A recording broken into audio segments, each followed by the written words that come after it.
A lot of people ask what software development niche they should get into. I get a lot of these messages, and this is about how I use a framework to answer that question. I've been running a development company for over 3 years now, and I've made a lot of mistakes. I've also helped some people build their own development companies. And so I've come to have some, I think, interesting perspectives on this, on how to choose a niche and things like that. And I know it's a really hard question. And so I'm gonna guide you through a very, very simple set of questions that I think you can ask yourself to basically figure out what niche to get into. But before that, I'm gonna explain the different types of niches there are. So in software development, there are basically two types of niches that you can pick, and you can have both. But there's a niche of what you actually do in terms of technical niche. So for example, I only do Python, I only do JavaScript, I only do machine learning. That's a technical stack, right? So you focus on a particular technical stack, and then there's an industry niche. So for example, healthcare or fintech or whatever. And so you can have development companies which, they do all the different languages, they do all that, but they only do fintech. Or you can have a development company that just does machine learning, but they do all industries. You can also have a development company that does just machine learning in just fintech, and you can pick both. But you can get very specific with your niche, but it's important to differentiate between which type of niche you're picking. Like there's two niches that you need to figure out if you want to have or not. And I will also say figuring out a niche is hard. It's very hard, and it's something I struggled with for a long time, to be honest. It's not immediately obvious most of the time, and so I think there are two very to get straight to the point. The simplest questions you can ask is for the industry niche. I would ask you, who do you know? What distribution do you have?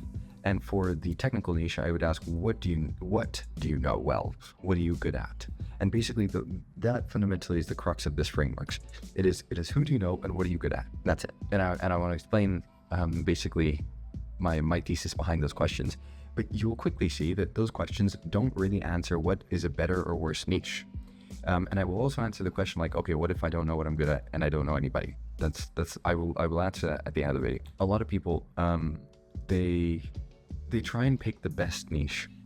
They'll ask, oh, what should I sell?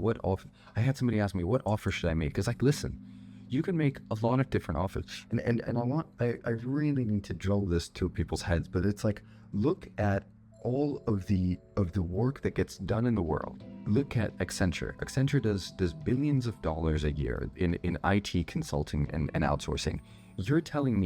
You're asking me which niche is better or worse. Listen, you can make $1 million, a $10 million, $100 million business in any one of those niches. It's not your concern. Your concern is to first get to $1 million like a year. And before you get there, like there's no point worrying about the perfect niche and all this. You can always grow, you can always pivot, but you have to start with something. And there's people will come and try and pick the better niche and try, like, I know this very intimately because I had the same problem, right? They will come and they'll start by saying, oh, I'm going to get into crypto. And then 6 months later, they'll come back, oh, actually, crypto really sucks. Crypto is really hard to get projects. Crypto is bad. So I'm actually going to go into AI. AI is great. Then 6 months later, oh no, AI is actually really hard.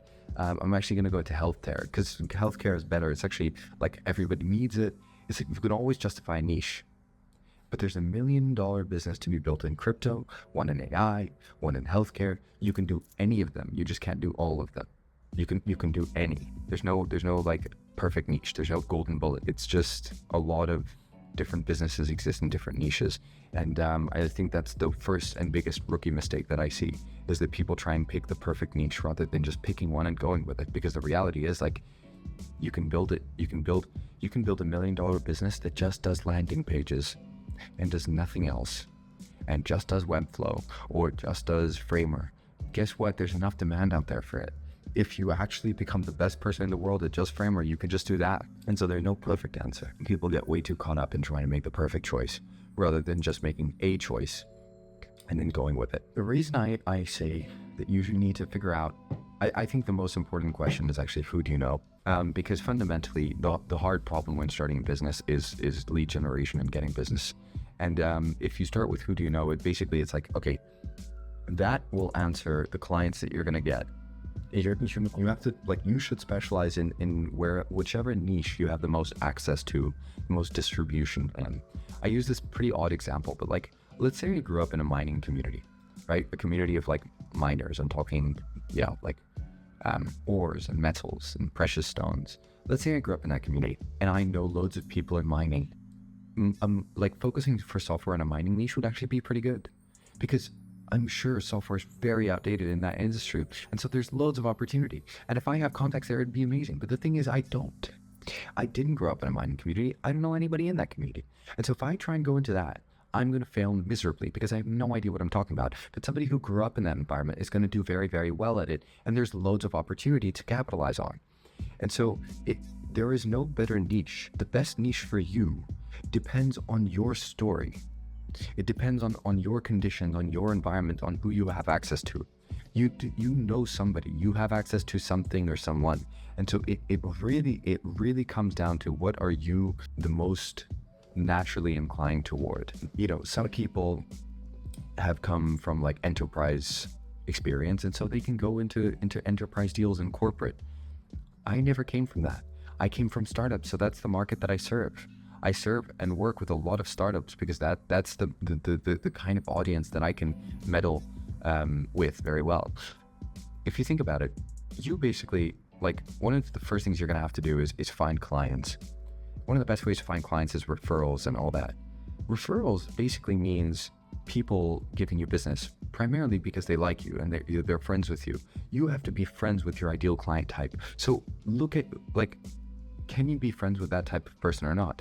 I would struggle to jump into the corporate world and make connections because I don't really know how to mingle in that world as well as I do in startups. And so that's just the market that I focus on. For sure, at some point I'll transition, but to start with, you just have to pick something.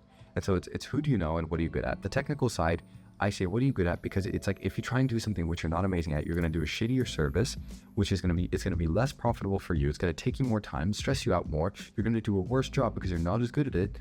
And the client's going to be less happy. Less happy clients give less referrals. They're more of a pain in the ass in general. Like, all around, it's just a bad idea to do something that you're not good at. And so technical niche, figure out what you're good at. For me, I used to do anything which was JavaScript based. That was my niche. Actually, since then I got narrower. I only do React Native, Node. We build full stack applications just in that stack. So, I mean, database stuff, we'll use different providers and things, but fundamentally we only work with the React based kind of stack for the front end especially. And so we don't do Angular, we don't do Vue. I have tried those projects before and they were very unprofitable. Never mind going after another language that I don't know, right?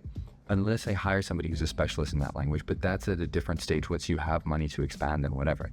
But until then, just focus on what you're good at, because that will be the easiest thing to hire for because you already know it. It'll be the easiest thing to do a really good job at because you already know it. It's just overall, it makes your life so much easier and actually so much more, it makes your business a lot more profitable to do things that you're good at.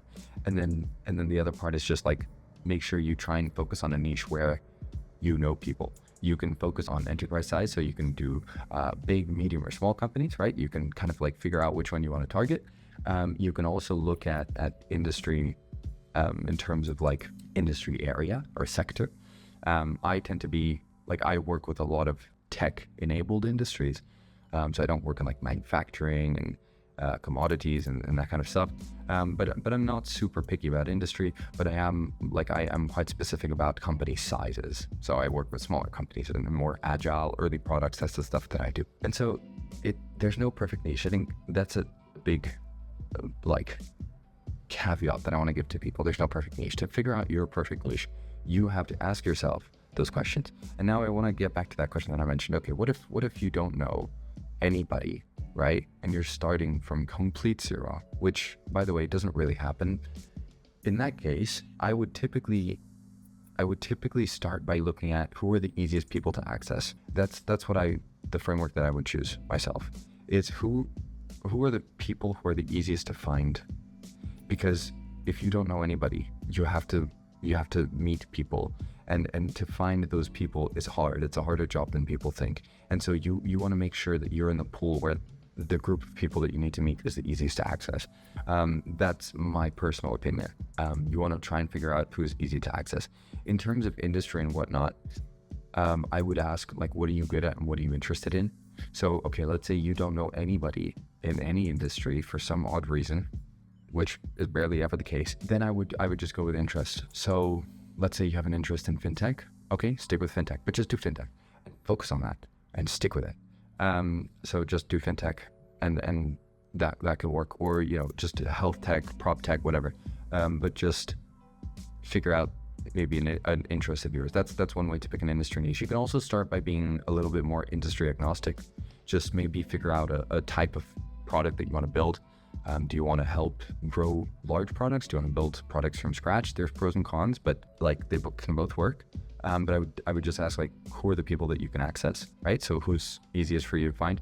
And then I would say, if you can't figure out an industry niche, at least make sure you have a technical niche. Otherwise, you have zero niche, and you're basically doing anything for anybody who's got a credit card and a pulse. That can work, but it's very, very hard to scale, especially if you have to do the fulfillment of that. Because to hire, like, you're going to have to try and hire a team that can do everything. It's going to be a disaster, rather than just doing the stuff that you're really good at. That's my experience over the last 3 years. Like, it's been this kind of lesson that's been beat into me again and again.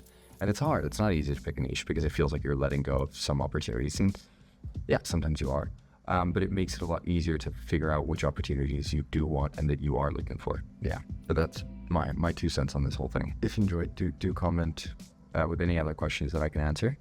And do subscribe, but because most people who watch these videos are not subscribed. I think like 85%. So if it's something that you enjoyed, do let me know. And if there's other content that people prefer, then also let me know, because I record every day and I pay a lot of attention to the comments.